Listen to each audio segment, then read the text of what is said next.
Hello everyone, this is GabCat242, and here's my review on the G.I. Joe Retaliation Blind Master figure, or for those who are hip hop artists, it's RZA from the Wu-Tang Clan. So this was a figure that eluded me for a while. Never saw this guy in stores.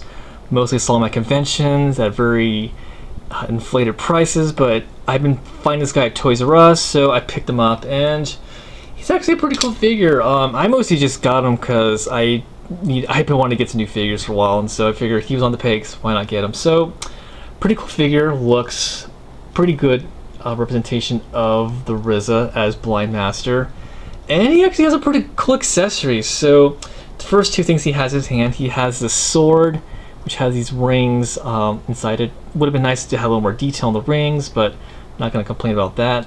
Then he has this staff weapon, which has a neat little function. There's actually a hidden part that comes off, and there's a blade weapon, so that's pretty neat, and that slides back on. And then he also comes with, he has this mask that he puts on. It's pretty neat. I don't know what function it actually has, but I don't know, I might have a use for that for some other figures. Then he has this other accessory that he can wear. It's this hat that he puts on, but there are these blades attached. So kind of reminds me of somewhat of Kung Lao from Mortal Kombat. I don't know if he would fight while wearing this or he would just throw this at someone, but I don't know, I think it's kind of a neat little weapon. And then he also comes with this. It's kind of like a throwing blade weapon. It's attached to this rod with a rope, and as you see here, like kind of a circular blade weapon. So I can imagine he like either throws at someone by the neck and pull them back. So this figure has a pretty cool accessory. So let's get to the figure itself.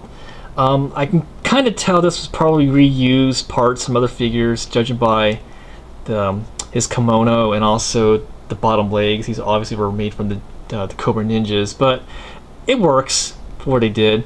So articulation. So head, that's complete 360. Ball joints in the shoulders, side to side. Ball joints in the elbows. Got wrist articulation, and I do believe there are there are hinges here. Waist articulation, not hindered by his lower part of his cloak. Legs are a little bit hindered by his kimono. They kind of go up, but not too bad. Double joints in the legs. And we got the awesome ankle articulation with the rockers. So, pretty okay figure. He's pretty cool. I recommend picking him up if you can find him. I mostly got this guy for my ninja display. So, of that's about all I gotta say.